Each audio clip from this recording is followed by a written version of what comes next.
ॐ नमो भगवते वासुदेवाय।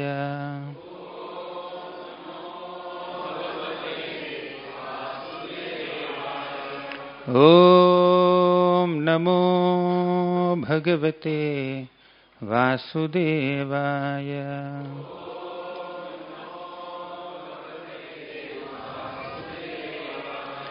ॐ नमो भगवते वासुदेवाय।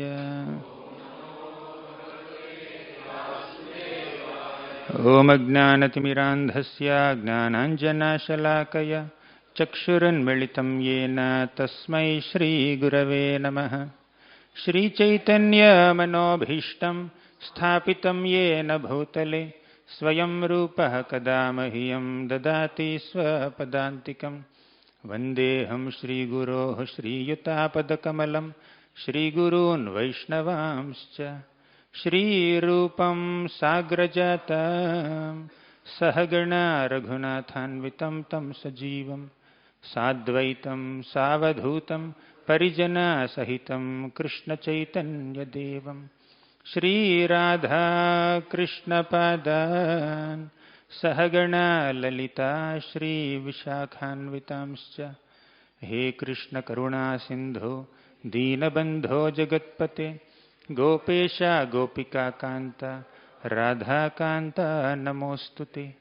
तप्तकाञ्चन गौराङ्गी राधे वृन्दावनेश्वरी वृषभानुसुते देवी प्रणमामि हरिप्रिये।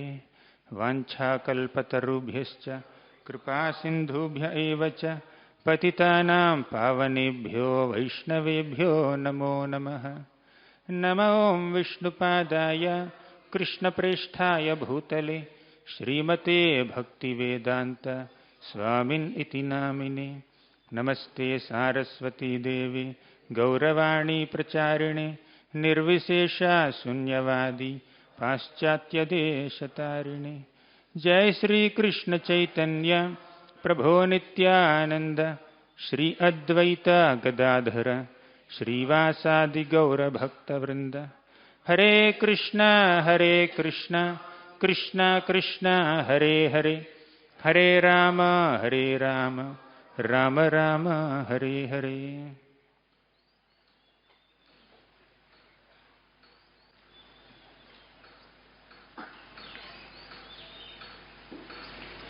Hare Krishna. I offer my respectful obeisances to all the devotees who assembled for today's Bhagavatam class on the occasion of Gaura Purnima. I seek blessings from Her Grace Nartaki Mataji, who is with us. I also seek blessings from so many exalted Vaishnavas who are sitting here. Hare Krishna. So on this occasion of Gaura Purnima, let us try to meditate on Gaura Tattva and Gaura Leela for some time. Lord Caitanya Mahaprabhu is that form of Lord Krishna in which he manifests the highest degree of mercy. It is said that the Supreme Lord Krishna is extremely merciful. Kamva dayalum sharanam vrajema. Uddhava glorifies Krishna as the most merciful person, the worthiest shelter. Who else is more merciful than he? And who else can be a worthiest shelter than he? Krishna. Kamva dayalum sharanam vrajema. But Krishna is definitely merciful. But when Krishna appears in the form of a devotee, in the mood of a devotee, the mercy that the Lord can display is unimaginable, inconceivable. It is said that devotees are more merciful than the Lord. The Lord is supremely powerful and devotees are greatly merciful. When this mercy and this power come together, the combination is unimaginable, inconceivable. So, Lord Caitanya Mahaprabhu is the most merciful incarnation. Namo Mahavadanyaya Krishna Prema Pradayate Krishnaya Krishna Chaitanya Namne Gauratvishe. Hare Krishna. Prabhu, with your permission and blessings. So, Rupa Goswami glorifies Lord Caitanya Mahaprabhu as the most merciful incarnation. And who is Rupa Goswami? Very close to Lord Chaitanya. Extremely close to Lord Chaitanya. One who has completely understood the mood of Lord Chaitanya. Sri Chaitanya Manobhishtam Sthapitam Yena Bhutali. So he has completely understood the Manobhishta, the mood of Lord Chaitanya, and he is establishing what Mahaprabhu wanted in this world. Priya Swarupe, Daita Swarupe, Prema Swarupe, Sahajabhirupe. There is a beautiful glorification of Rupa Goswami, where he is described to be extremely dear to Lord Chaitanya, very close to Lord Chaitanya, and here closeness is not physical proximity. How much association did Rupa Goswami get? Direct association of Lord Chaitanya. He met when Mahaprabhu is on his tour to Vrindavan. At Ramakeli, Rupa and Sanatan just met for a few minutes. One private meeting, secret meeting. Then after that again, there were some teachings Lord Chaitanya Mahaprabhu gave to Rupa Goswami at Dashashvamedha Ghat. That may be around 10 days. After that, Rupa Goswami came all the way to Jagannath Puri and spent about a year, maybe less than a year. That's all. In entire life, he had 1 year, 10 days, 10 minutes, whatever. So 1 year association. But there is close proximity, not physically, but with the mood. So Mahaprabhu's mood is completely understood by Rupa Goswami. Sri Chaitanya Manobhishtam. With that understanding of the mood of Lord Chaitanya, Rupa Goswami is describing Lord Chaitanya Mahaprabhu as the most merciful incarnation. Not only that, Mahaprabhu's other mood is also understood by Rupa Goswami. One mood is mercy towards conditioned souls. Other mood is the mood of separation between Radharani and Krishna. So Lord Chaitanya Mahaprabhu descended for two reasons. Two sets of reasons. One set is internal, confidential, private reasons. Other set is general reasons. So the external reason is to glorify Lord Krishna and inspire everyone to chant the holy names of Krishna and give Krishna prema to everybody, not considering their qualifications or disqualifications.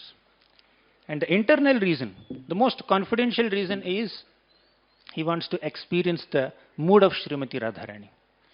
He wants to specifically feel that mood of separation from Srimati Radharani.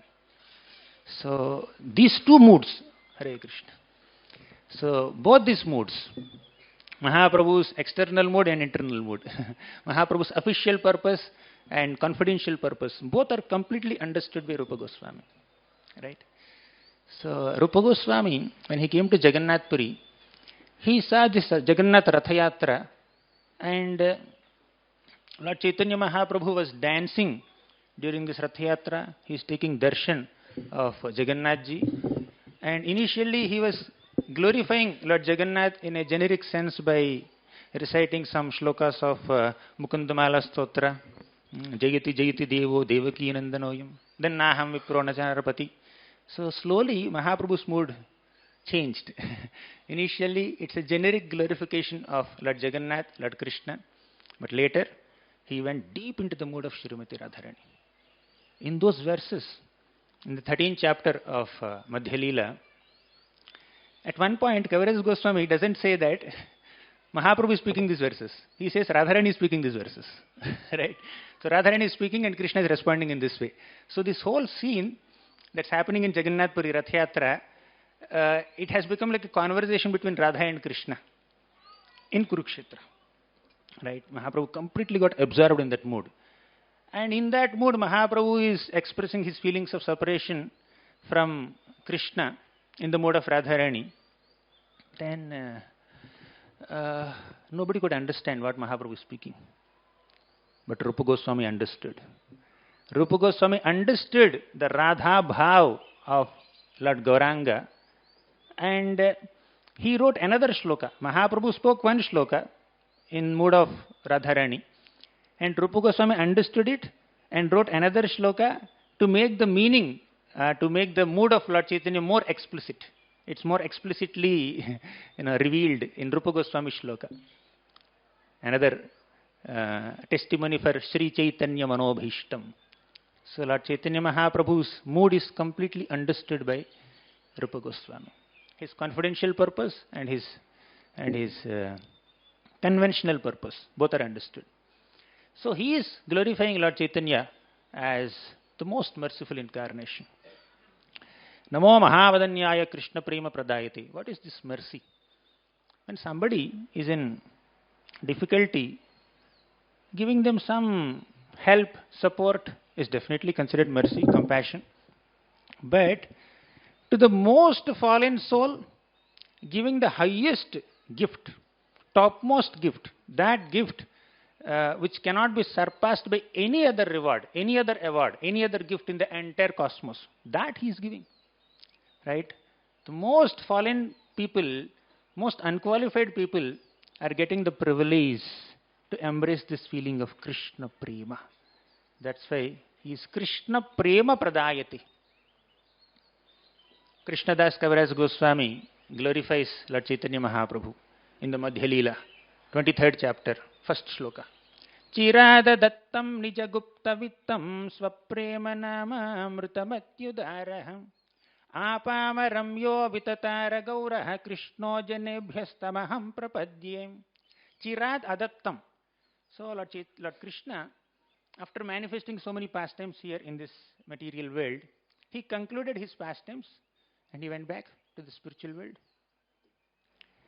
And then he thought, I have not given Krishna Prema to people for a long time. Chirad adattam. Nija Gupta Vittam. Nija, his own. Gupta, confidential, secret.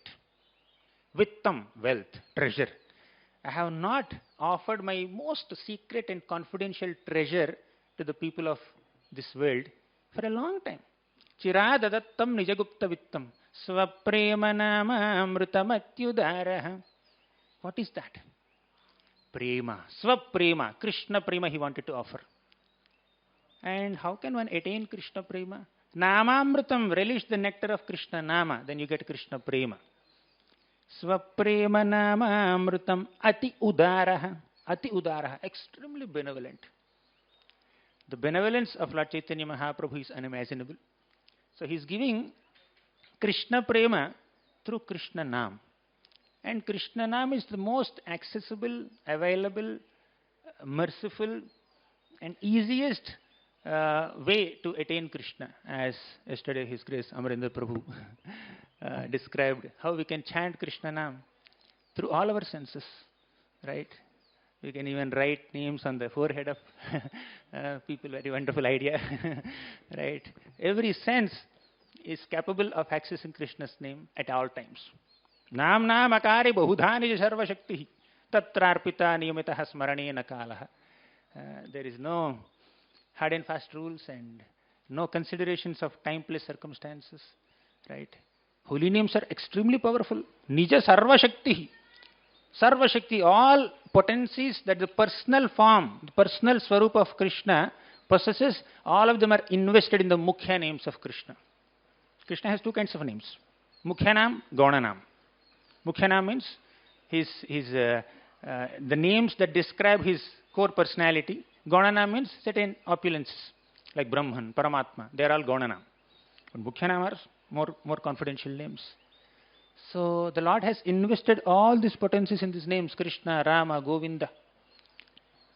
So, Swaprema Namamrutamatyudaraha, through this most easiest and ever accessible path of chanting the holy names of Krishna, Lord Chaitanya Mahaprabhu is giving Krishna Prema. Path is very easy. What you are attaining, the destination is extremely supreme.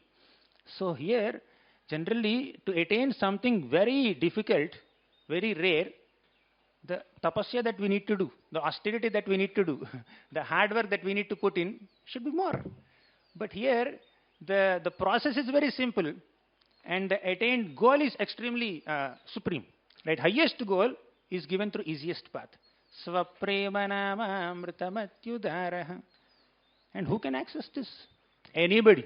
Apamaram yo vitatara gauraha. Even most pamaras also can attain. Vitatara gauraha is distributing. Krishno janebhyastamaham prapadye. Gaura Krishna. That Krishna who appeared in Gaura complexion. Tamaham prapadye. Let us surrender unto him. Let us take shelter of Lord Gauranga. Okay. What Lord Chaitanya Mahaprabhu has given us is unimaginable. We need somebody like Prabodhananda Saraswati, or Srinath Chakravarti, or Rupa Goswami, and Srila Prabhupada to make us understand what we have attained. Let's see how Prabodhananda Saraswati helps us understand this. He says that Prema namadbhutartham Shravana pathagatah tasya namna mahimnah Ko vetta kasya vrinda vana vipinamaha madhurishu pravesha Ko va janati radham paramarasa chamatkara madhurya simam Ekas chaitanya chandraha paramakarunaya sarvamavishchakara Prema namadbhuta artha. Prema nama adbhuta artha. Artha means purpose of life, goal of life. Adbhuta artha means the most wonderful goal of life. What's that? Prema. It's named as Prema, Krishna Prema. Who has revealed that this is the goal of your human life? Please understand. Prema namadbhuta artha. Lord Caitanya Mahaprabhu. Very easily he revealed. Prema namadbhuta artha. Shravana pathagatah kasya namna mahimnah. So he revealed the goal of life and he has given the means to attain that goal. Krishna Nam, Krishna Prem he gave. Third thing is Ko vetta kasya vrinda vana vipinamaha madhurishu pravesha.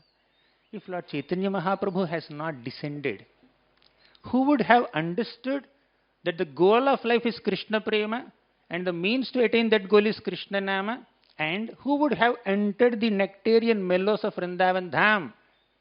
Vana vipinamaha madhurishu pravesha. Madhuri, the sweet nectarian mellows of Vrindavan Dham are so inaccessible to common people, and Mahaprabhu opened doors. Not doors of Swargalok, not doors of liberation. Right? It's not Swargadwaram or Mokshadwaram. It is Vrindavan Dwaram. Right? So, Vana vipinamaha madhurishu pravesha. Come, pravesh, entrance for you into Vrindavan Dham. Right? And above that, three things we have seen, right? More than that is Srimati Radharani. Who would have understood the glories of Srimati Radharani if Lord Chaitanya was not there? Ko va janati radham paramarasa chamatkara madhurya simam. Paramarasa chamatkara madhurya simam. Srimati Radharani is the most wonderful, magical, chamatkara madhurya. She is the epitome of madhurya rasa. She is the one who is the abode of all madhurya prema towards Krishna. Madhurya sima. She is the limit of conjugal love, limit of amorous love towards Krishna. So of all the five rasas, of course, devotees who love Krishna in any of the rasas, they enjoy their own rasa. But by doing an unbiased comparison of these five rasas, Madhurya rasa stands the topmost. In that Madhurya rasa, there are two flavors, Swakiya and Parakiya. Swakiya is wedded love, Parakiya is unwedded love. Even without the formal ties of wedding and marriage, still the gopis are loving Krishna. Crossing all the social customs and all the Vedic regulations and family ties and all, they just surpassed all of them and came to Krishna. Pati sutanvayat bhratru bandhavat ati vilanghate achyutagataha gativirastavo udgita mohitaha kitavayo ashitaha kastyaje nishi. They have given up Pati, Suta, Bhratru, Bandhava. They surpassed all of them and came to Krishna. Parakiya rasa. And the epitome of Parakiya prema is Srimati Radharani. Right? If Lord Chaitanya Mahaprabhu is not there, who would have understood the glories of Srimati Radharani? You are worshipping Radharani on the altar. Right? It's not an ordinary privilege. It's not a small thing. Ko va janati radham paramarasa chamatkara madhurya simam ekas chaitanya chandraha paramakarunaya sarvamavischakaraha. That's one and only Chaitanya Chandra, the moon like Lord Caitanya Mahaprabhu. He is equal to 1 crore moons. Again, Prabodhananda Saraswati glorifies him. He is equal to 1 crore moons. We'll discuss that. But Chaitanya Chandra, ekas Chaitanya Chandraha, Parama Karunaya Sarvama Vishchakaraha. He has inaugurated all these things. He has introduced us to all these 5 things. Nama, Prema, Vrindavan, and Srimati Radharani, 4 things. So Prabodhana Saraswati further says, Saundarye Kamakoti Sakala Jana Samahladane Chandrakoti Vatsalye Matrakoti Tridasha Vitapito Pyadbhutau Darya Koti Gambhirye Embodhi Koti Madhuramani Sudhakshira Madhvika Koti Gauro Devas Sajiyat Pranaya Rasapade Darshitashcharya Koti. Again, 7 crores. 7 crores in one shloka. Saundarye Kamakoti. Lord Caitanya Mahaprabhu is equal to 10 million cupids put together in Saundarya. Krishna is beautiful, of course. Extremely beautiful. Baraha Pedam Natavara Vapuho Karnayor Karnikaram. Krishna is beautiful. Who is more beautiful than Krishna? Srimati Radharani. If Krishna has stolen the complexion of Srimati Radharani along with her emotion, then Krishna will appear more beautiful. So Krishna's beauty and Radha's beauty both are combined here. Saundarye Kamakoti Sakala Jana Samahladane Chandrakoti. Chandrakoti. In giving ahlada, in giving pleasure, in giving happiness to people. So summer season, very hot during the day, when moon rises, golden moon rises. It's very ahladakara, very, very pleasant, right? So in giving that ahlada to people, in giving that pleasure to people, he's equal to 10 million moons put together. Sakala jana samahladane chandrakoti. Saundarya koti, chandrakoti. Kama koti, chandrakoti. Vatsalye matrakoti. In Vatsalya, in exhibiting love, motherly love, affectionate love towards his devotees is equal to 10 million mothers put together. Vatsalye matrakoti. Tridasha vitapito pyadbhutau darya koti. Tridasha vitapita means this kalpa vriksha available in heavenly planets. They are desire fulfilling trees. Whatever desire you have, kalpa vriksha can provide, right? But Lord Caitanya Mahaprabhu is like 10 million kalpavrukshas put together. Tridasha vitapito pyadbhutau darya koti. Gambhirye embodhi koti. In Gambhirya, in being very grave, he is like 10 million oceans put together. Right? Gambhirye embodhi koti. Madhuramani sudhakshira madhvika koti. In terms of sweetness, madhurata, he is equal to 10 million pots of sweet rice put together, or 10 million charanamrits, whatever, pots put together, I don't know. You just keep all the nectarian sweet beverages put together, and Mahaprabhu's sweetness is beyond that, right? Madhuramani sudhakshira madhvika koti, gauro devas sajiyat, pranaya rasapade darshita ascharya koti. Pranaya Rasapade Darshita Ascharya Koti. He is like 10 million wonders put together. Ascharya Koti. How? Because Pranaya Rasapade, he is just displaying deep sentiments of love in the mode of Srimati Radharani. Right? So that's Lord Caitanya Mahaprabhu. He is an abode of wonders.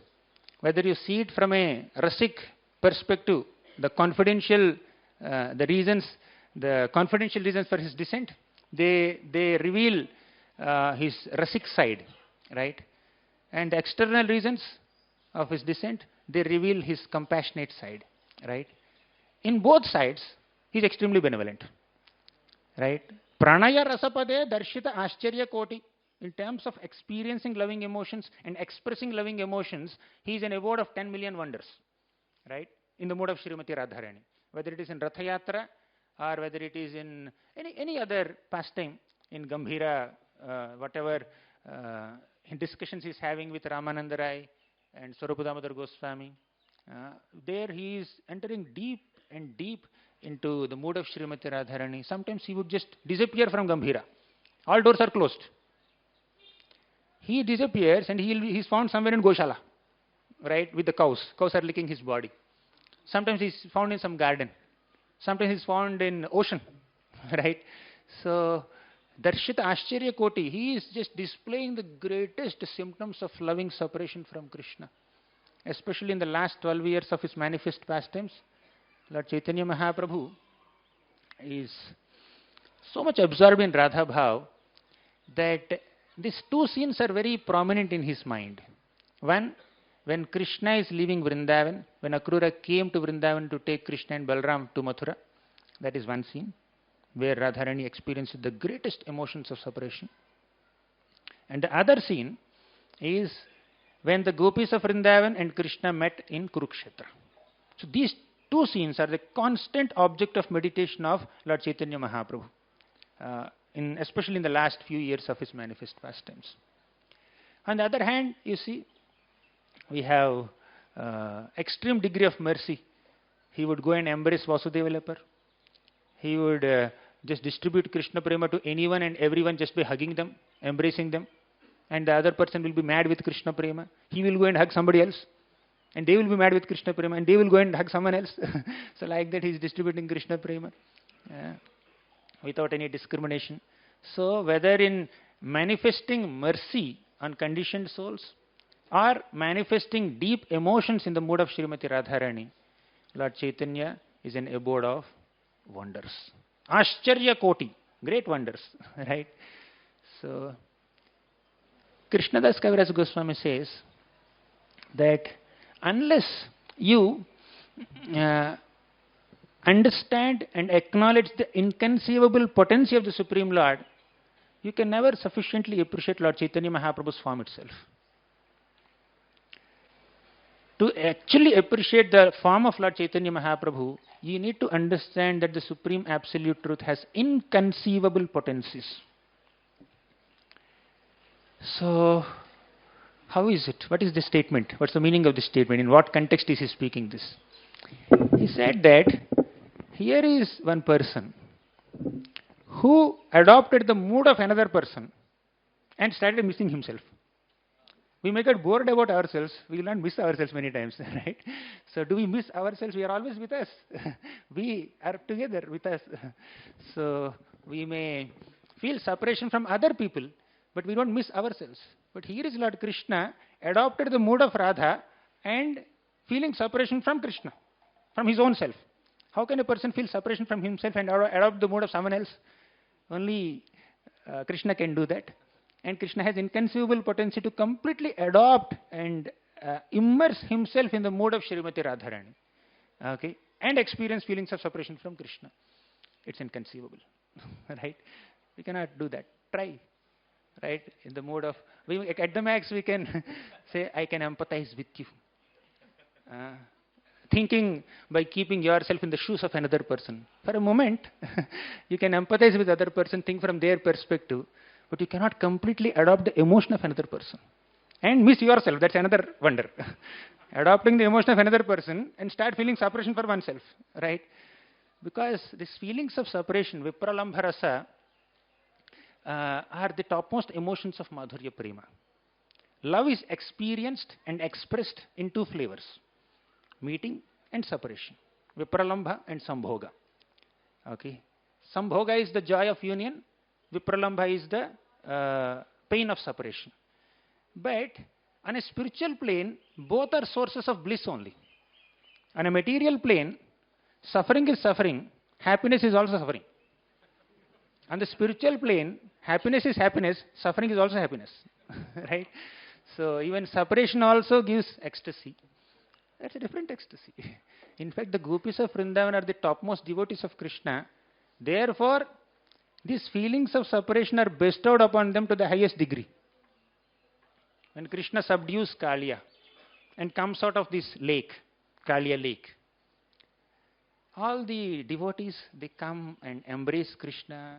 Yashoda Mata comes and embraces Krishna. Rohini Mata comes, Nanda Maharaj, all the friends of Krishna, cows come and start licking Krishna's body. So like that, all the devotees of different rasas have their opportunities to express their love for Krishna. But these young gopis, Madhurya gopis, they are on one side. Culture is there, social customs are there, their own womanly shyness is there. So many barriers. They cannot express their love for Krishna. They just shower their sidelong glances on Krishna. They cannot even look at Krishna, like straight. So many people are around. But see the extent of love they have for Krishna.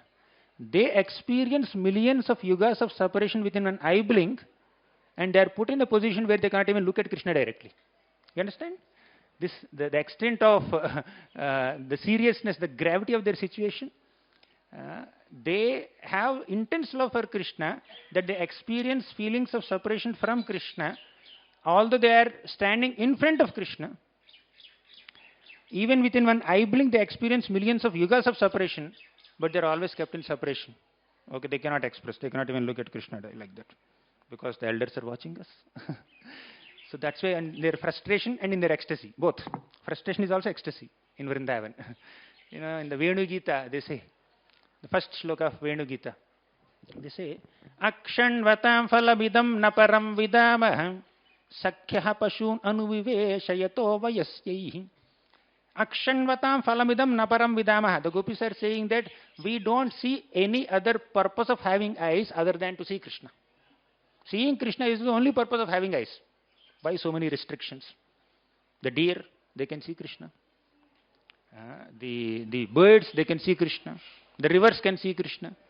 The devatas who are traveling in airplanes in the sky, they can see Krishna. They can relish Krishna's flute song. And all the animals in the forest and the gopas, they can see Krishna. Why so many restrictions on us only? Right? We younger gopis. And the gopis kind of taunt their elders, saying that the purpose of eyes is to see Krishna. It's not just the purpose of our eyes. It's the purpose of your eyes also. Along with the deer, their husbands are seeing Krishna. Right? So the purpose of having eyes is to see Krishna, and it is true for anybody. Adult or child or younger gopis or older gopis or whoever. So these gopis are constantly eager to see Krishna and experience separation from Krishna. But they are kept in this situation of separation constantly. No opportunity for them. Finally, they got an opportunity. On Sharat Purnima day. Today is Gauru Purnima. Let's discuss a little bit about Sharat Purnima. So on Sharat Purnima day, Krishna started playing his flute. And these gopis had an opportunity. They ran towards Krishna. Pati Sudanvayat Bhratru Bandhavat. And Krishna said, hey, you should not come here. It's very dangerous forest. Ferocious animals are wandering. That too is in the middle of the night. You should immediately go back. Gopi said, no, we will not go back. Very long discussion. Krishna smiled and started dancing with them. After a moment, Krishna disappeared. Okay, Krishna disappeared from the scene because Krishna, they felt very special to get that privileged opportunity to be with Krishna for a moment. See, after so much of separation and lack of opportunities, finally they got an intimate moment to be with Krishna, and they felt happy about it. And it's not the pride of Duryodhana or any other materialistic demons. It's a transcendental pride that manifested in their hearts out of their intense happiness to be with Krishna so closely. But Krishna did not like that. He said, this is pride, I'll just disappear. He disappeared. Krishna disappeared. Then the gopis were wandering throughout the forest, and the gopis were asking the trees and creepers and the forest animals and birds, where is Krishna? Where is Krishna? Where is Krishna? Then finally they found Srimati Radharani. She's also lamenting. And they sang Gopi Gita on the bank of Yamuna. Krishna appeared in front of the gopis, to cut the long story short. Then all the gopis had such deep satisfaction within their hearts. They came in front of Krishna, they surrounded him, okay, and they started asking some questions. You can come a little closer, probably there should be some space behind. So, all these gopis came to Krishna and asked him an MCQ, multiple choice question. First is that Krishna, we identified three categories of people he reciprocate with others. Which category do you belong to? Category number one. What is that? There are some people who reciprocate with others only when they receive some service or some favor from them. Right? Yathamam prapadyanti. You favor me, I'll favor you. Right? You serve me, I'll reciprocate with you. That's one category. Category A. Then category B. Even if there is no reciprocation from their side, still this person reciprocates. Right? No service, no love, no affection, no approach from their side. Still, they are very loving and caring, like parents. Even though sometimes children are mischievous, they are still loving towards the children. So, that is second category. Two categories. Third category. What was that? Neutral people. Whether you love me or don't love me, I am neutral. Right? I don't reciprocate. Okay? So, they are like totally neutral category, indifferent category. So, which category do you belong to, my dear Krishna? 1, 2, 3. MCQ has only 3 options. Then Krishna said option number 4. Okay? I don't belong to any of these 3 categories. I belong to the 4th category. What is that 4th category? We never gave it in the MCQ. Krishna said, I purposely keep my devotees in separation from me just to witness their increased longing to be with me. So I purposely don't reciprocate with my devotees. I purposely keep a distance from my devotees. I purposely disappear from the vision of my devotees so that their love for me increases. So when I disappeared, you sang Gopi Gita. If I'm here, you will not sing Gopi Gita, right? They must have sang some other Gita, definitely. But in separation, Gopi Gita manifested. Krishna says, I try to relish. I'm a great relisher of love in separation. So when you are separated from me, your love for me increased. Therefore, I want to relish it. I belong to the 4th category. So Krishna is very clever in giving replies. And the gopis, very innocent. They accepted the reply with shy smiles. Okay. But later Krishna felt that I must be very honest now. My dear gopis, I don't belong to the 4th category also. I belong to the 5th category. So I belong to the 5th category. What is that? It is, I lack the ability to reciprocate with you. Okay. Although I very boldly claimed in Bhagavad Gita, ye yathamam prapadyante tamstathaiva bhajamyaham, the way you approach me in a similar way, I will reciprocate with you. I actually fulfill this promise in many people's cases. But in your case, I miserably fail. Right? In your case, Yathamam Prapadyanti principle is not working. I am unable to reciprocate with the amount of love, quantity of love and sacrifice that you have exhibited before me. So he said that I don't have the ability to repay you. Even if you give me one full day of Brahma, one full lifetime of Brahma, or more than that also, I feel so bankrupt. I feel so, wiped out to find any ability to reciprocate with you. Naparayeham niravadya samyujam, naparayeham. I have no ability to reciprocate with you. So Krishna thought like this. And gopis, they're very humble. They don't say much. Okay, they're very humble. Earlier, when Krishna disappeared from the gopis' vision, then why did he disappear? Because he felt that they became proud, isn't it? Then the gopis, during their gopi katha, they said, "Oh Lord, why you should disappear to make us humble? Just smile at us, we'll become humble." Right? Nija janasmaya dhvamsanasmita bhaja sakhe bhavat kinkarismano jalaruhananam charudarshaya. Nija janasmaya dhvamsanasmita. Smita means smile. Smaya means pride. Nija janasmaya means the pride that may come in the hearts of devotees. Right? Dhamsana smita. Krishna, you can effortlessly destroy our pride just by your smile. Why you have to disappear? You don't have to disappear. By disappearing, you are destroying us. Right? By smiling, you will destroy our pride only. So that we become alive and we love you, we serve you. So we want reciprocation from you. Nija jana smaya. Krishna doesn't like pride in devotees. Krishna wants to be humble. Krishna wants his devotees to be humble. Kinkara. Ainanda tanuja kinkaram patitam mam vishame bhavam bhudau. So the fifth sloka of Sikshashtakam says that a devotee comes to this understanding and realization that I am a kinkara of Krishna. So my original Swarupa is to be a servant of Krishna. Jivera Swarupo Hai Krishnera Nityadas. To be in that mood of a kinkara is the original constitutional position and the real glory of a devotee. The glory of a living entity is not in receiving service, is not in receiving appreciation, receiving glorification, receiving claps. The real glory of a devotee is in the mood of being a servant of Krishna. Kinkara. That's what the gopis said. Nija janasmaya dhamsanasmita bhaja sakhe bhavat kinkarismano. We are kinkara. Bhavat kinkara. We are all your servants. Now we are assuming that mood of being your servants. Although we have got this opportunity, this privilege to be very close to you, finally, still we are kinkaras only, right? We are servants. You just smile at us, we'll come to this mood. You don't have to give elaborate pages of instructions to us to make us humble.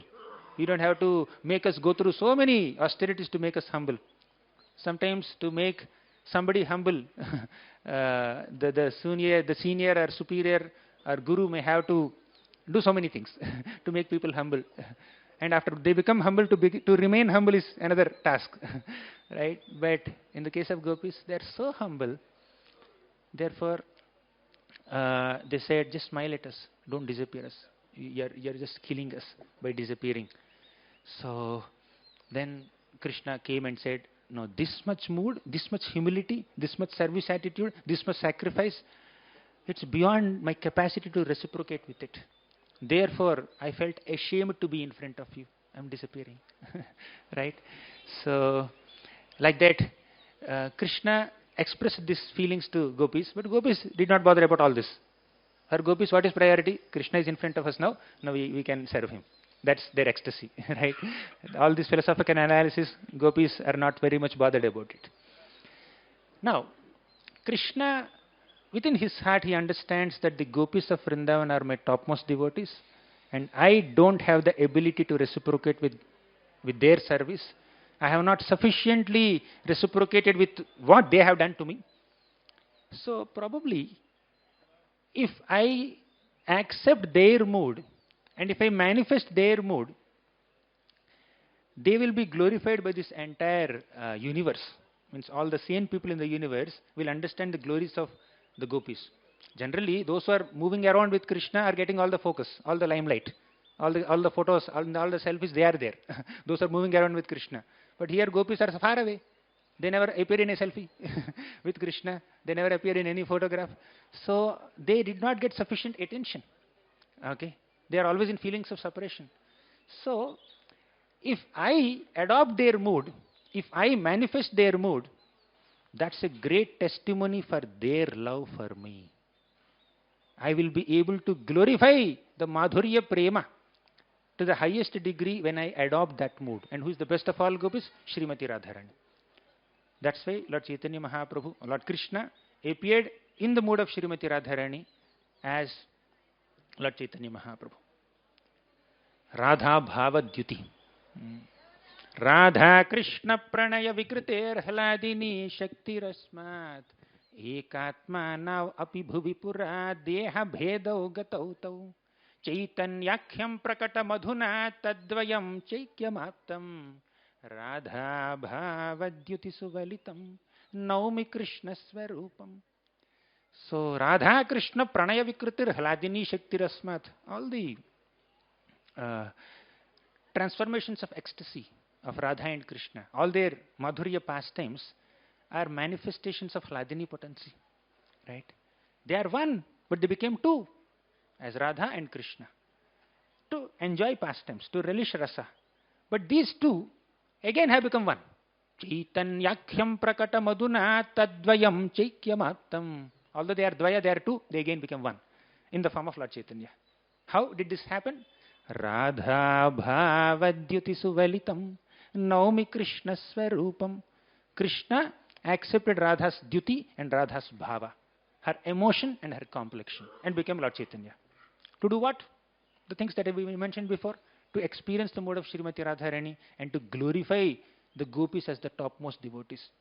If the Lord wants to enjoy the mood of a devotee, be in the conception of being a servant of Krishna, and if he understands and if he acknowledges that being a servant is a greater privilege than being a master, and if he's really hankering for that mood of being a servant, then he could have adopted the mood of any servant. Of all the servants, why only Radharani? Why only the gopis? Because they're the topmost devotees. Right? So, Krishna becomes very surprised. Why my devotees are always behind my lotus feet? Makaranda liham satam. Why they are trying to enjoy the nectar at my lotus feet always? Why is it so? He became very curious. Once, he took the form of an infant baby, Vatapatra Shahi, and he started sucking his own toe to get the ecstasy that the devotees are experiencing. My devotees are so attached to my lotus feet, they want to taste the nectar of my lotus feet, let me taste it myself. As a grown-up man, if I put my toe in my mouth, it doesn't look good, right? In infant baby, it's very natural. People will feel it's very cute, very sweet, etc. So Krishna took that form, right? Vatapatra Shahi. But Krishna thought, no. I am trying to experience it myself in the mode of an infant baby. Still Krishna. Vatapatra Shahi is also Krishna only, right? Now I must completely become Radharani. I must completely adopt the mood of Radharani. I'll become Lord Chaitanya. Then I experience, as a grown-up man, not only infant baby. Right? So he became Lord Caitanya Mahaprabhu to experience the mood of a servant of Krishna, Kinkara of Krishna. Kinkaris Manu. This conception of being a servant of Krishna, this emotion of being a servant of Krishna is the highest desirable emotion for a living being.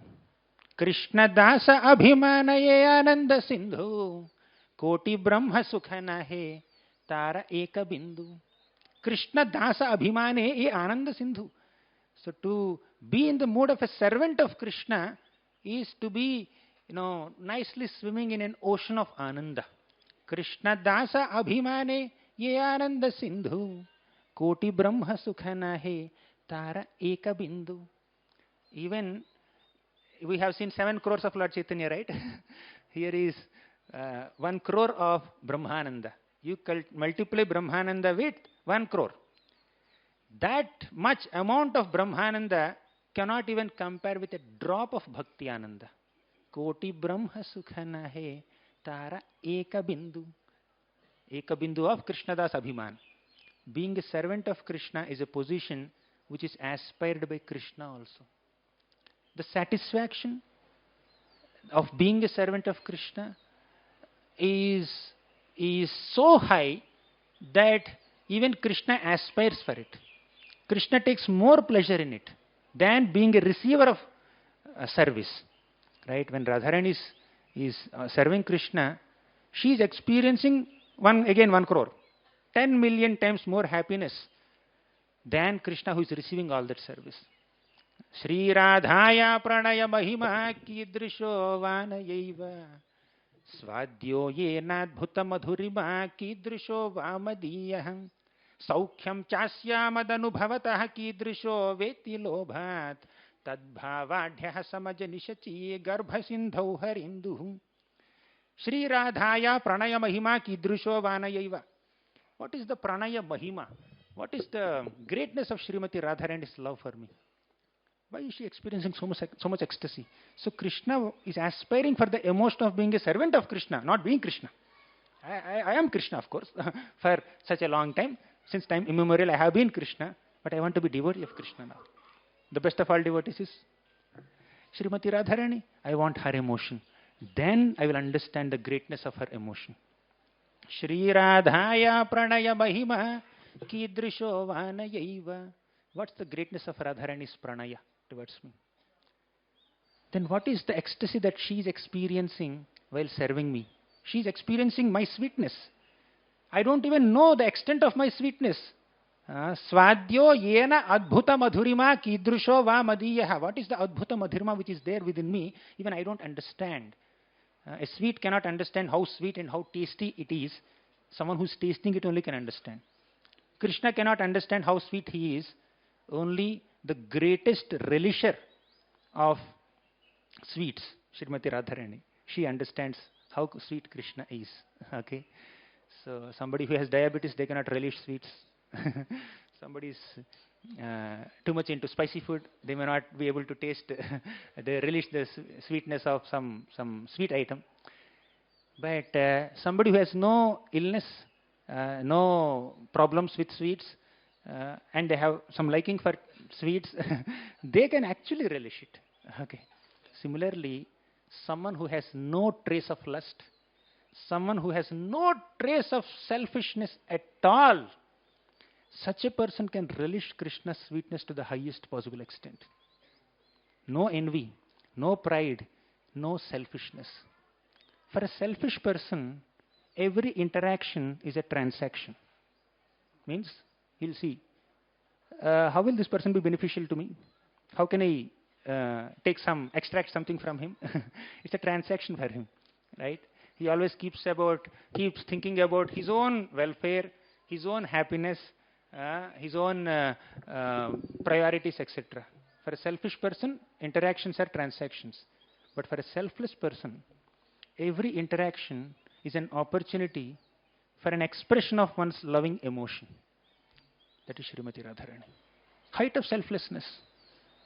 So much selflessness that the gopis of Vrindavan, once Narada Muni came to the gopis of Vrindavan and said, Krishna has headache, so you should immediately get some medicine.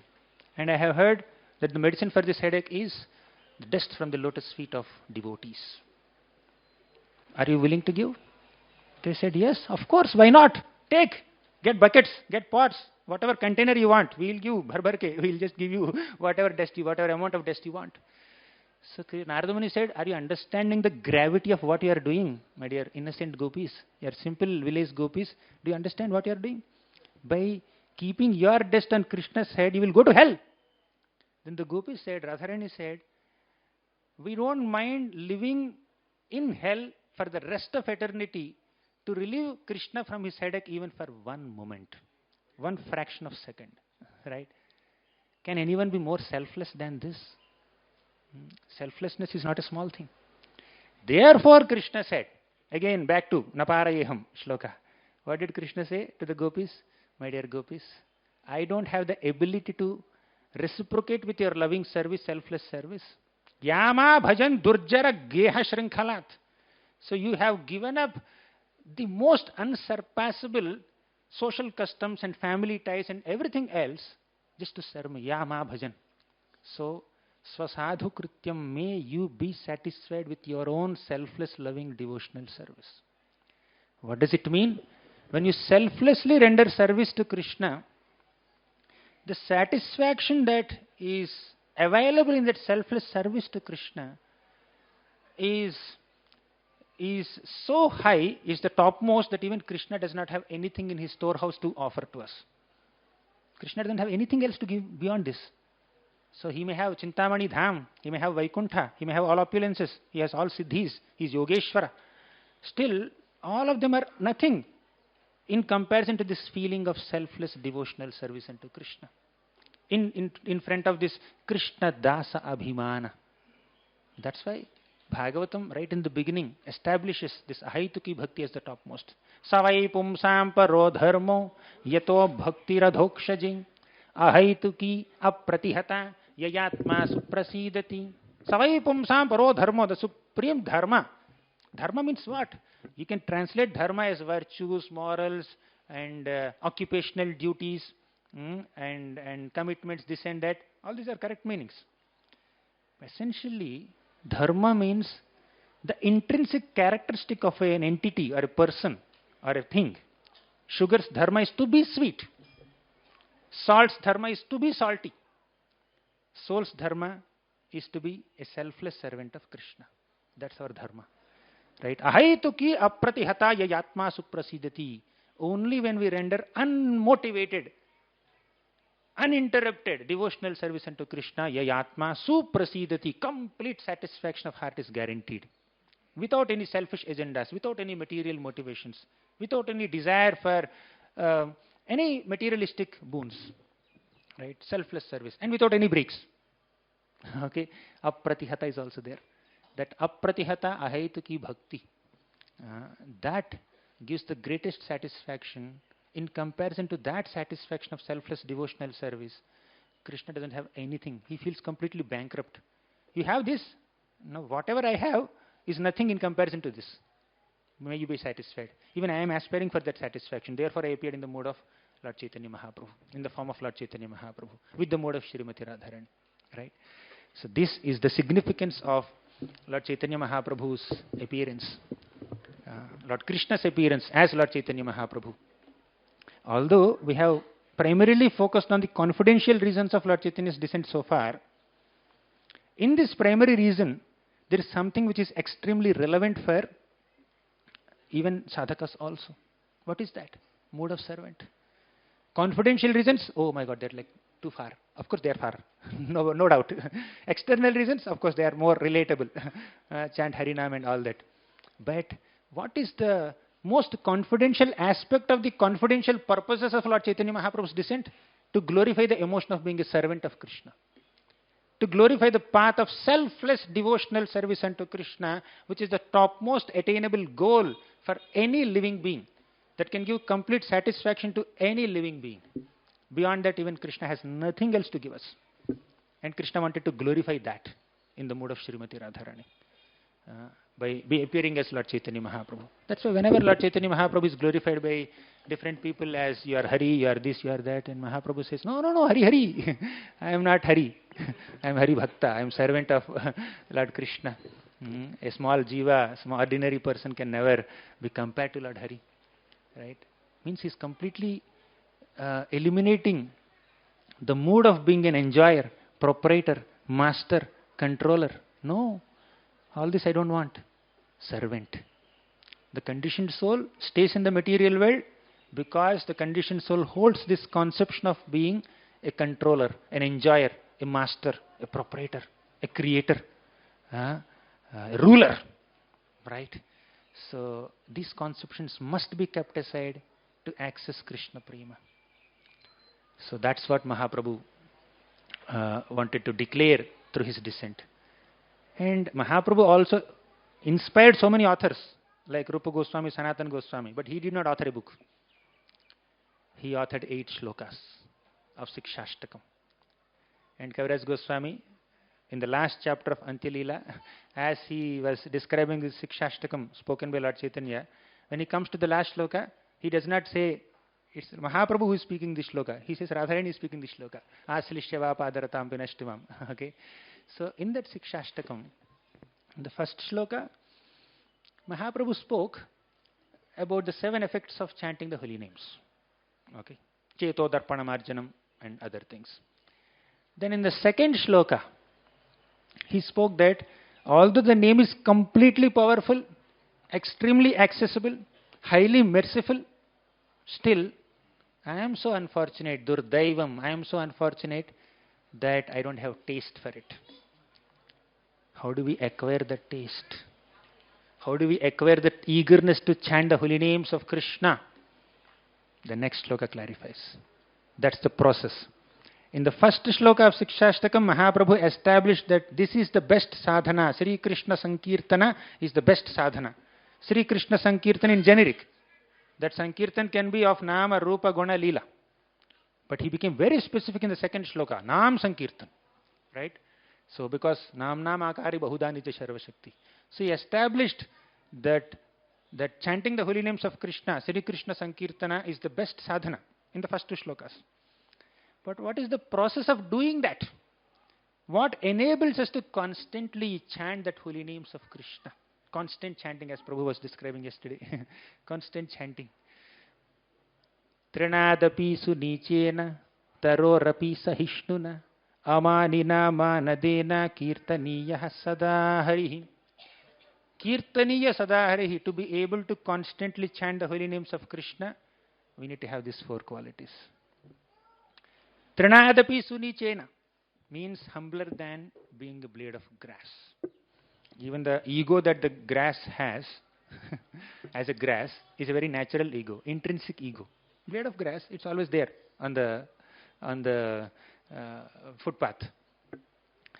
But the ego that a conditioned soul acquires as a controller, master, proprietor, enjoyer, boss, Brahmana, Kshatriya, Vaishya, Shudra, Brahmachari, Grihastha, Vanaprastha, Sannyasi, whatever, businessman, doctor, actor, engineer, etc. This is a false ego. It's nowhere connected to the real true identity of the jiva, right?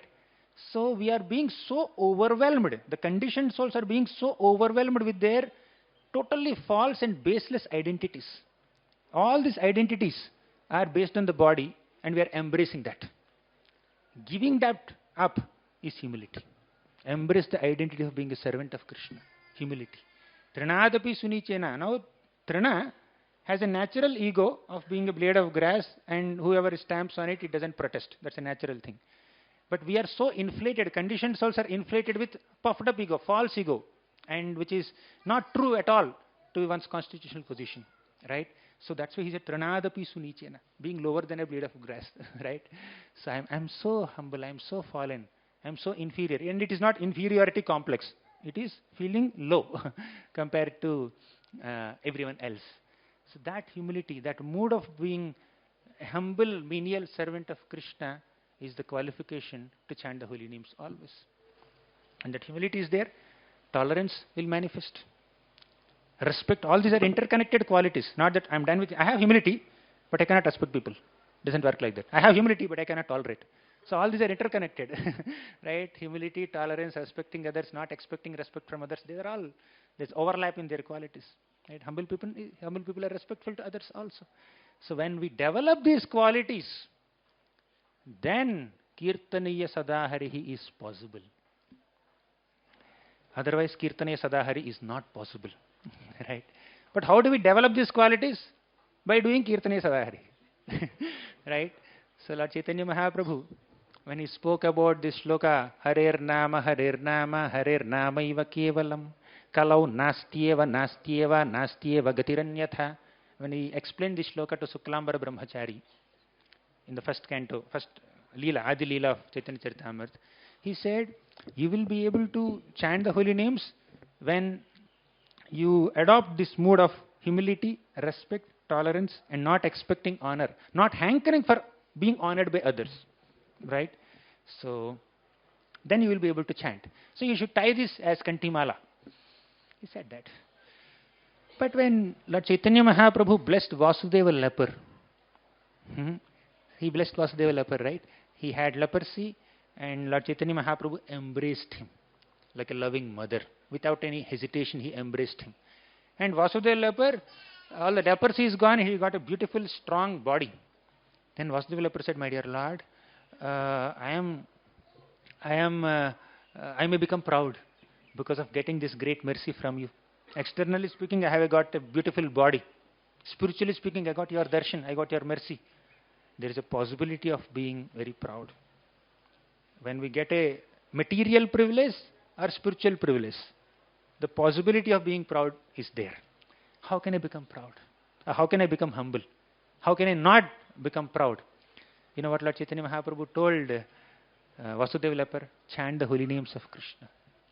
If you chant the holy names of Krishna, you will become humble. And if you are humble, you can chant nicely. Kirtaniya Sadahari. So humility and chanting, they constantly keep growing. They help each other. They support each other. They are inseparable from each other. Right? Humility is a test for how much one is chanting nicely. It is also a test for how much one has understood. How much one has understood the scriptures. Right? Knowledge. That's why Krishna gives this big list of qualities in the 13th chapter of Bhagavad Gita, right? Aspects of knowledge. First thing he says is amanitvam adambhitvam ahimsa kshantirarjavam. Amanitvam, humility. So Krishna first touches on Trinadapi Sunichena Tarorapi Sahishnuna Amanina Manadena to describe the aspects of knowledge. When somebody has knowledge, he is humble. When somebody is not humble, he has no knowledge, or he doesn't have much knowledge, whatever you may say. To the degree one is humble, to that degree one has knowledge. To the degree one is non-envious, to that degree one can understand Bhagavatam, right? Nirmatsaranam sadam vedyam, right? So that's why Mahaprabhu, while experiencing Radha Bhav, humbly experiencing the emotions of being a loving servant of Krishna, he is also revealing through his personal character and teachings that a Vaishnava is one who has to be humble. That's the parichay, that's the introduction of a Vaishnava, right? So now let us see a couple of pastimes of Lord Chaitanya Mahaprabhu. We spoke a lot of tattva and facts, but let's see how Lord Chaitanya Mahaprabhu glorifies his devotees. Rupa Goswami, again let's go back to Rupa Goswami. We began with him, let's conclude with him. So Rupa Goswami, he comes to Jagannath Puri. And Lord Chaitanya Mahaprabhu, directly and indirectly, he tells him, you should write a book on Krishna Leela. And you should write two separate books, Lalita Madhav and Vidagdha Madhav. You should write separately Krishna's Vrindavan pastimes and Krishna's Dwarka pastimes. Okay. Even Satyabhama also came and told this to Rupa Goswami in his dream when he's on his way to Jagannath Puri.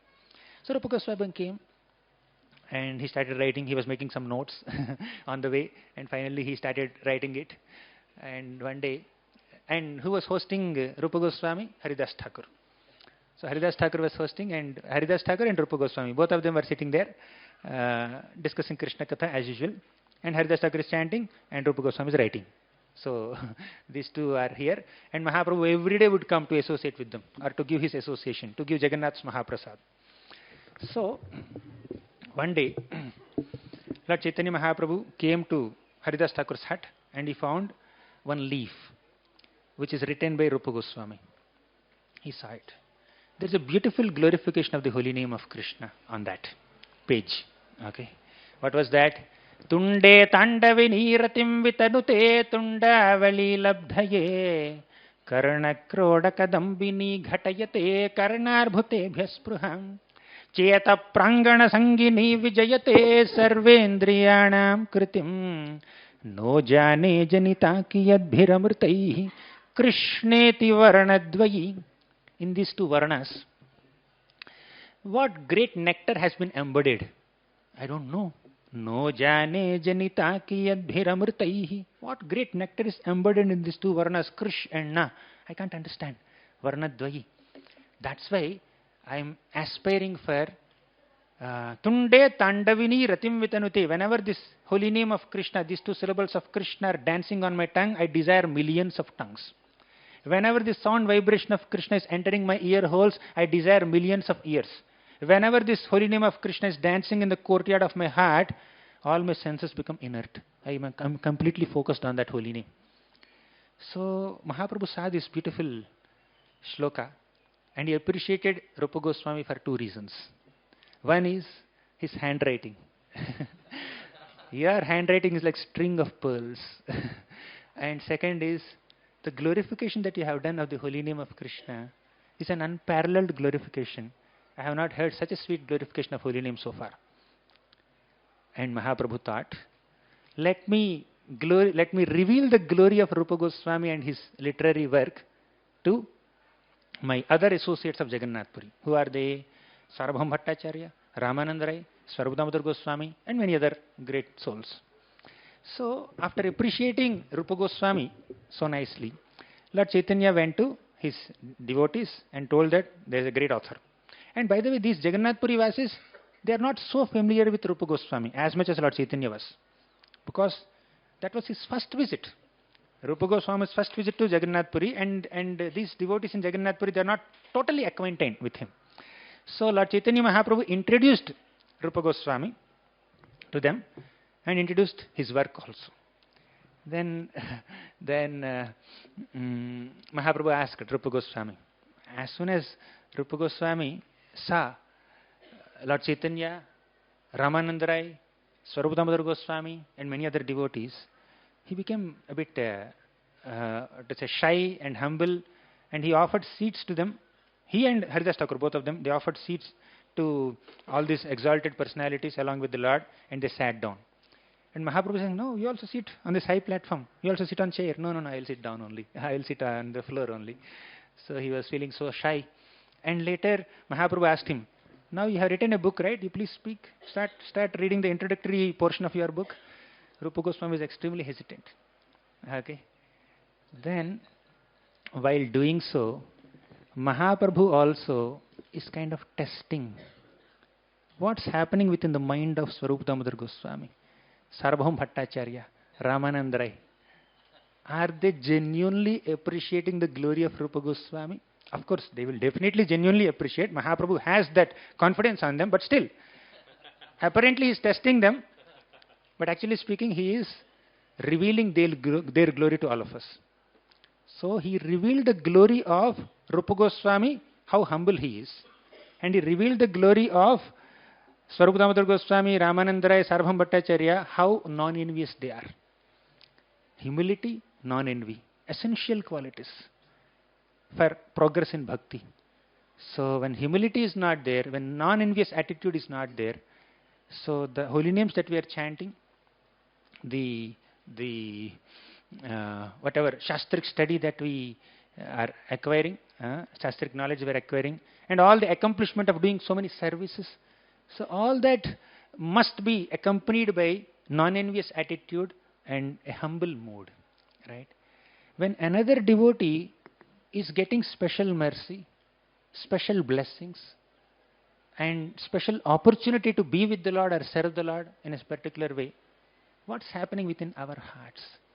Are they genuinely rejoicing the success of that devotee, or are we feeling uncomfortable? Are we feeling a little jealous or envious? Or, yeah, why he? Out of so many. Is that feeling coming up? So that's another test for our advancement. And Mahaprabhu, by bringing all these exalted associates of himself in Jagannath Puri to Rupa Goswami and making them hear the work of Rupa Goswami, Mahaprabhu revealed their non-envious attitude. Okay, so rejoicing, genuinely appreciating the spiritual services done by other devotees becomes a mandatory qualification to get mercy of the Lord, special grace of the Lord. We need to genuinely appreciate devotees for whatever little service that they are doing. And this is the mode of Vaikuntha. This is the mode of Goloka. In Vaikuntha, all the birds, sweet singing birds, Paravatanya Bhartasarasa Chakravaka, when a bhringa, when a bumblebee glorifies the Lord, they take a low profile, encourage the bumblebee. When all the colorful plants that can produce colorful flowers with different shapes and sizes and different flavors of fragrance, they take a low profile to encourage Tulsi Maharani. Please go and serve. Gandherchite tulasika bharane natasya yasmim stapaha sumanaso bahumanayanti. So all the plants are encouraging. They have no envy. Why Tulsi always? Why always Tulsi at the lotus feet of Krishna? Let there be some rose flowers. Let there be this patta also. What is this? I don't know the name. Right? Let there be this patta at the lotus feet. Why always putting Tulsi in Chandan and then putting at lotus feet? No plant was envious. No flower was envious. Right? Materially speaking, externally speaking, a Tulsi leaf is like this small green leaf, and lotus flower with so many petals, nice fragrance. Right? Somebody may say, this is more beautiful than this. But here Krishna likes it. So, lotus is also encouraging Tulsi. Please go and serve the Lord. Right? So, in Golaka Vrindavan, all the gopis of Vrindavan are extremely enthusiastic to serve Krishna. But they want to assist Srimati Radharani in her service to Krishna. Srimati Radharani is compared with a creeper of bhakti lata. Okay? And all the gopis are like Pallava Pushpapata. They are like small leaves and twigs of this creeper. So, Krishna's pastimes are compared with the water sprinkled on this creeper. When water is sprinkled on the creeper, that leaves and twigs of the creeper are automatically nourished. Similarly, when Srimati Radharani directly renders service to Krishna and engages in pastimes with Krishna, that brings great pleasure to the heart of the gopis. So they always wanted to assist Srimati Radharani. But what is Radharani's mood? She wants to assist the gopis. She would encourage all the gopis, you go and serve Krishna directly, you go and serve Krishna directly, I will assist you. That is her mood. When we don't want to do some service, we do that. Right? We encourage others, you go and do that service, I will not. Right? There is some taste and disinterest and ability, all these are there. But none of them wanted to avoid that service. They wanted to do that service. Right? But they want to actually encourage other devotees to do that service and be an assistant to others. Okay? So, seeing this wonderful loving relationships between Radharani and all the gopis, Krishna becomes so happy. This is the mood of Goloka. And that is the mood of Vaikuntha. And that's the mood of Jagannath Puri, where all the devotees are also very genuinely appreciating the work done by Rupa Goswami. Okay. Ramananda Rai just verifies, he's a wonderful poet.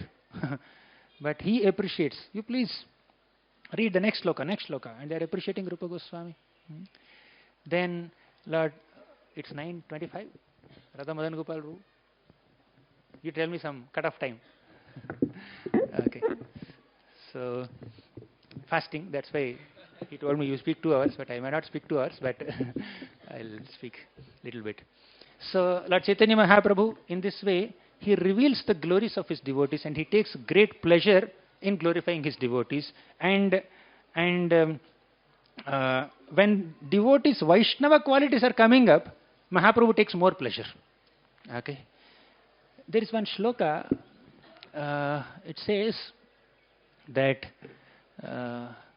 when Bhaktera Mahima Prabhu Kahite Paya Sukha, Bhaktera Mahima Prabhu Kahite Paya Sukha, Bhaktera Mahima Kahite Haya Panchamukha. When Lord Chaitanya Mahaprabhu is glorifying his devotees, he glorifies them as if they have 5 mouths. He has 5 mouths, right? To that degree, Mahaprabhu is enthusiastic to glorify his devotees. And this glorification is not done only verbally. You know, the glorification of the Lord or the devotees need not always be done verbally as a formal praise only. It can be done by creating situations where their Vaishnava qualities are revealed. The real glory of a devotee is the humility, gratitude, compassion, satisfaction, all the Vaishnava qualities that they have. When you somehow do something or say something that reveals the Vaishnava qualities of the devotee, that's a wonderful glorification. It's not just a formal praise. It's not a piece of poetry where you start glorifying the devotee. Do something where their good qualities are revealed. Okay. So, Lord Chaitanya Mahaprabhu orchestrates various incidents, various pastimes, where he manifests the deep Vaishnava qualities of his devotees. Now he revealed the glory of Rupa Goswami, how humble he is. He also revealed the non-envious attitude of other Jagannath Puri Vasas. He revealed how renounced and detached Raghunath Das Goswami is. He revealed how humble Haridas Thakur is. When Haridas Thakur was in old days, Lord Chaitanya Mahaprabhu went to him and asked, Haridas Thakur, what's happening? What's the news? Then Haridas Thakur said, my dear Lord, looks like you are concluding your pastimes very soon. Therefore, I also want to conclude my pastimes. I also want to leave from this world because I won't be able to see that episode of your departure from this world. Let me leave before you. Then Lord Chaitanya Mahaprabhu said, my dear Haridas Thakur, if you are not there, how will I survive? If you are not there, what is hope for me to be engaged in devotional service? And Haridas Thakur said, my dear Lord, if an insignificant ant dies, does it make any difference to this world? I am like that. Okay? Don't put me in illusion. So, Haridas Thakur rejected the glorification and requested for Mahaprabhu's grace. He said, you please put your lotus feet on my chest, on my heart, and let me look at your beautiful face, and let me chant Sri Krishna Chaitanya, and leave my body. Okay. So Mahaprabhu fulfilled that desire. And here also he revealed the glory of Haridas Thakur, how humble he is. Generally when somebody is praising us, somewhere a part within us, deep within us, tends to accept that glorification, tends to accept that praise. Because we have heard so much that we should accept blame and not accept credit, transfer credit. So our mouth may say, and a part of our heart also may say, no, all this credit goes to Krishna, Guru, Vaishnavas. But somewhere something is there within the heart that keeps saying, that credit should come to me. Right? At least partially it's there. I'm one of the doers. May not be all the doers. But that's there. But here Mahaprabhu is creating situations where he is revealing that attitude of a devotee where he doesn't accept even slightest credit for his accomplishments. No mode of accepting credit at all. Once Lord Caitanya Mahaprabhu came to Haridas Thakur's hut, at that time Sanatana Goswami was there. Sanatana Goswami came there with a suicide plan. Okay? And that suicide is not out of inferiority complex or some kind of tamoguni mentality. That is also out of humility only. So Sanatana Goswami, when he was traveling to Jagannath Puri, on the way, because of drinking certain contaminated water, he developed some kind of disease where he had some pus and blood coming from all over his body. He thought that with this body, I cannot enter Jagannath Puri temple and I cannot serve Lord Chaitanya Mahaprabhu. My life is useless. He's thinking about service only. Then he made a plan. Let me throw myself under the cart of Jagannathji during Jagannath Ratha Yatra. Then it's a very wonderful opportunity for me to go to the spiritual world by leaving my body in a holy dham, in the presence of Lord Chaitanya, in the presence of Jagannathji. Okay.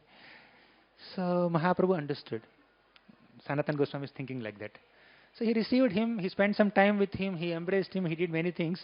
And at one point he said that, Sanatana Goswami, if by giving up my body, if I can get Krishna Prema, I am willing to give up my body hundreds of times. Then Sanatana Goswami understood. No need to explicitly mention anything. Sanatana Goswami completely understood. Oh, Mahaprabhu understood my suicide plan and he is disapproving my suicide plan. Then Sanatana Goswami said, my dear Lord, I am of no use to you. Then Lord Chaitanya said, see, with this body I have to do so many things. You have to write books to reveal Vaishnava qualities and Vaishnava etiquettes and Vaishnava procedures, process of worship and the glories of Krishna. And through you, I have to excavate all the lost holy places of Lord Krishna. Through you, I have to erect so many temples. I have to establish the process of worship of Krishna. So many things. I have so many plans for you. And you are trying to kill yourself, kill your body. And he told Haridas Thakur, see Haridas Thakur, his body is my property. And he wants to destroy that property. Is it proper? Can you destroy someone else's property? It's not proper, right? So and Haridas Thakur, yes, my dear Lord, it's not proper. He should not give up his body. So after that, Mahaprabhu departed. Sanatana Goswami gave up his plans to give up his body in Jagannath Puri Ratha Yatra. Then Mahaprabhu left the scene. Then we see a greatest display of Vaishnava qualities in the conversation between Sanatana Goswami and Haridas Thakur. Haridas Thakur started glorifying Sanatana Goswami. He said, Sanatana Goswami, see, the Lord owns you. He thinks that your body is his property. He wants to establish Vaishnava culture and Vaishnava scriptures and worship of Lord Vishnu and so many temples through you. Your life is so glorious, you are amazing, right? And sometimes we may glorify out of envy also, right? So sometimes you are unable to accept the glory of the person and then there is a sarcastic glorification. But what Sanatana Goswami did is very genuine appreciation.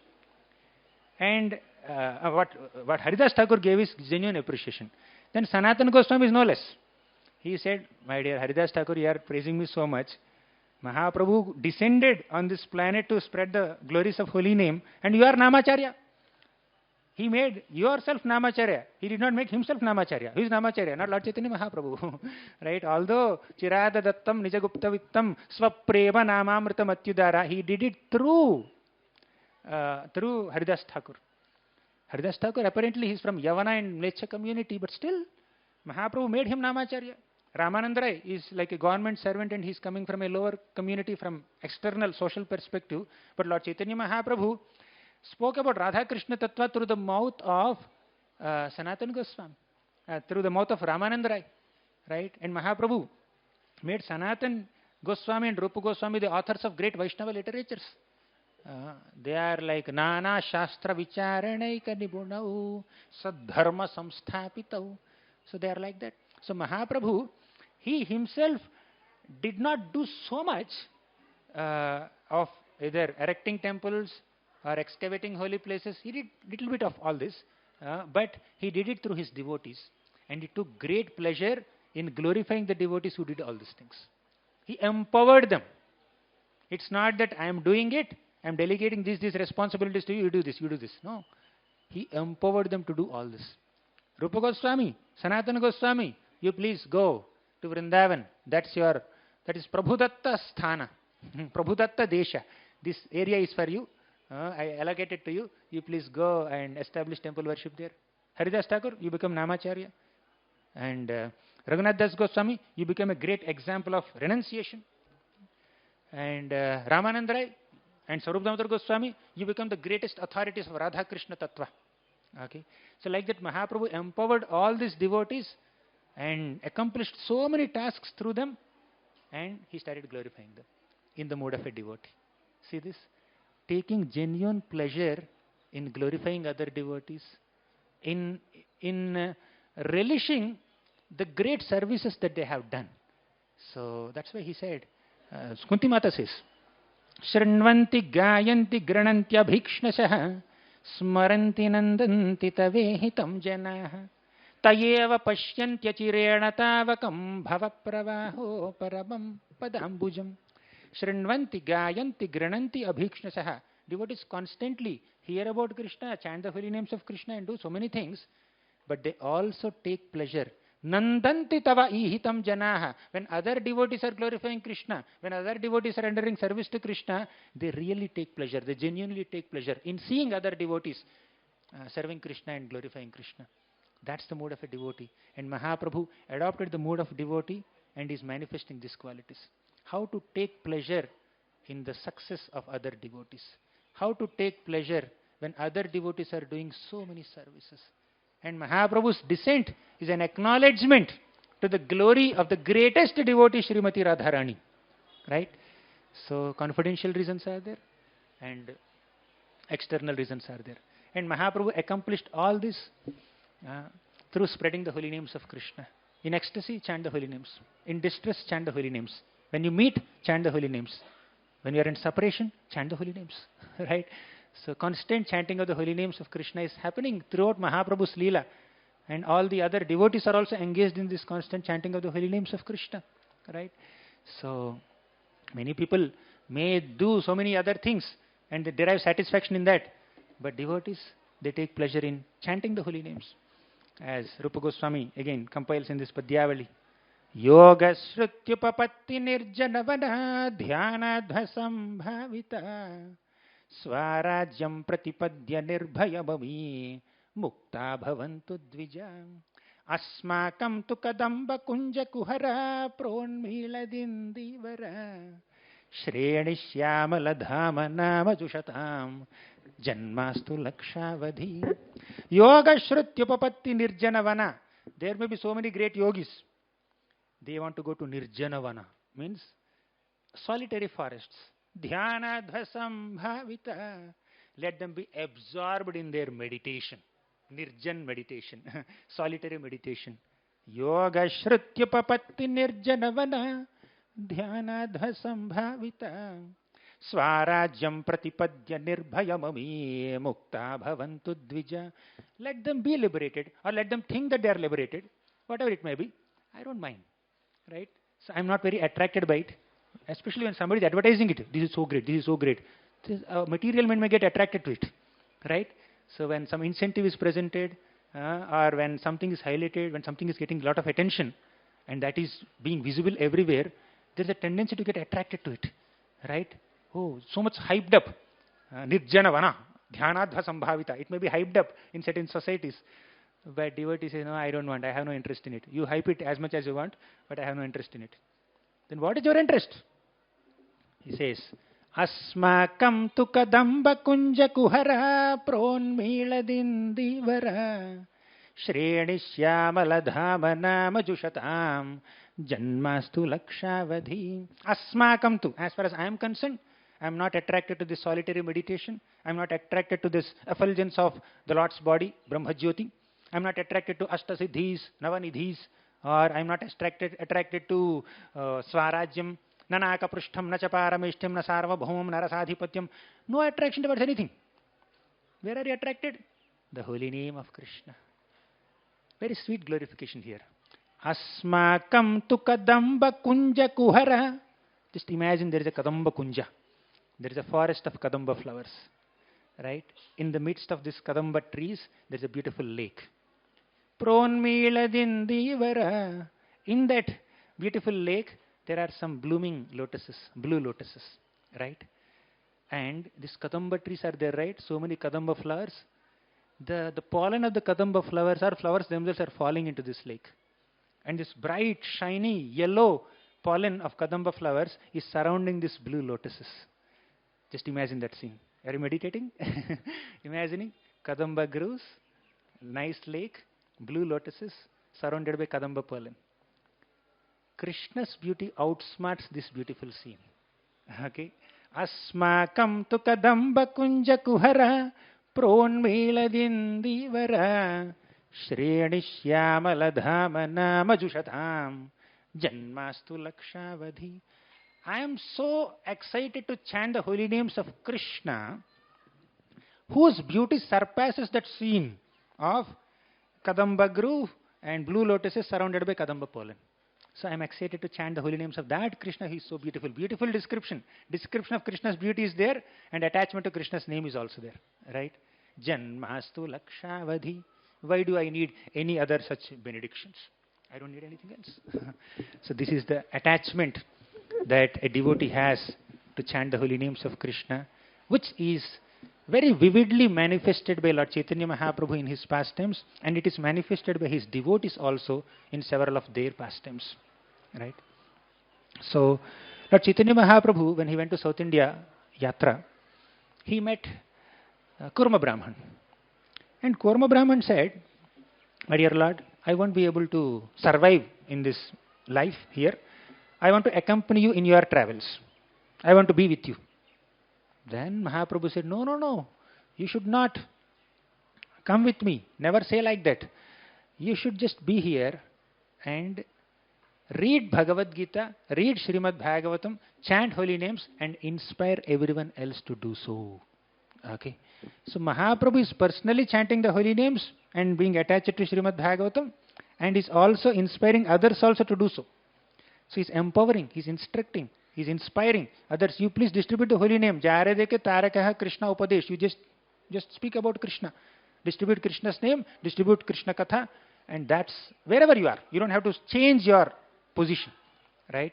So be situated to the sound, be attached to the sound vibration coming from great souls, and implement the instructions of the great souls in the form of Shravana Kirtana, right?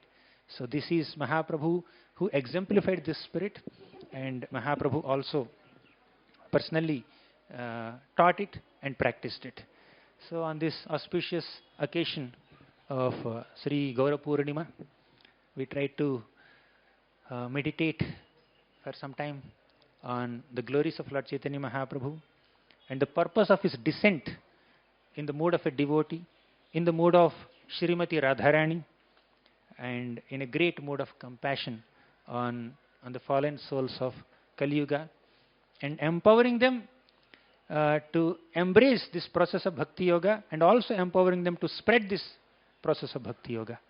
So let us express our humble gratitude, sincere gratitude to Lord Caitanya Mahaprabhu for descending like this and let us humbly express our gratitude to Srila Prabhupada, who brought the message of Lord Chaitanya Mahaprabhu to all of us. Yadi Gaurno hai to, if Mahaprabhu is not there, we would not have be attached to holy name or understood Radha Krishna Tattva. If Prabhupada is not there, we would not have got access to Lord Chaitanya Mahaprabhu also. So let's be grateful to Lord Chaitanya Mahaprabhu. Let's also express our gratitude to all this Vaishnava Parampara, Gaudiya Vaishnava Parampara, who gave us access to Lord Chaitanya Mahaprabhu's mercy and kept us on the path to develop Krishna Prema. Thank you very much. Shri Gaura Purnima Maha Mahotsav ki jai, Shri Chaitanya Mahaprabhu ki jai, Srila Prabhupada ki jai. Hare Krishna.